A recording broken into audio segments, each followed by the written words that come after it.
வழக்கறிஞர்கள் சமூக நீதி பேரவையுடைய சிறப்பு செயற்குழு கூட்டம் இன்று நடைபெற்றது. இந்த கூட்டத்தில் சமூக நீதி பேரவையுடைய தலைவராக என்னையும், செயலாளராக சரவணனையும் மற்றும் மாநில நிர்வாகிகள் தொடர்வார்கள் என்ற ஒரு தீர்மானத்தை சிறப்பு செயற்குழு இன்று நிறைவேற்றியிருக்கிறது.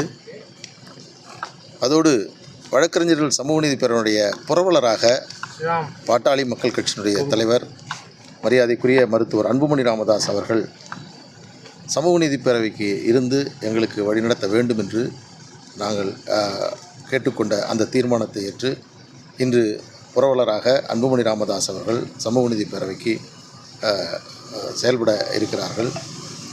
பேரவையினுடைய நிறுவனர் மருத்துவர் ஐயா அவர்கள் அந்த நிறுவனராக இருந்து அவரும் செயல்படுவார். இந்த வகையில் இன்று இந்த சிறப்பு பொதுக்குழு இன்று நடந்து முடிந்திருக்கிறது.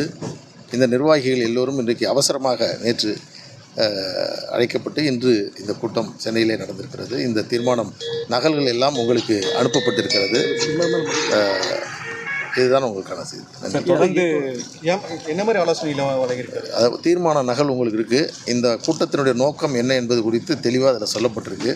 மற்றபடி தீர்மானம் ஏற்றப்பட்ட இந்த செயற்குழுவில் ஏற்பட்ட தீர்மானம் தான் இன்றைய செய்தி. தொடர்ந்து இதே நிலைமையில் போயிட்டு இருக்கு. நன்றி. நீங்கள் சொல்ல இன்னொரு முறை பார்க்கலாம். Thank you sir. செய்திகளை உடனுக்குடன் தெரிந்து கொள்ள உடனே சப்ஸ்கிரைப் பண்ணுங்க.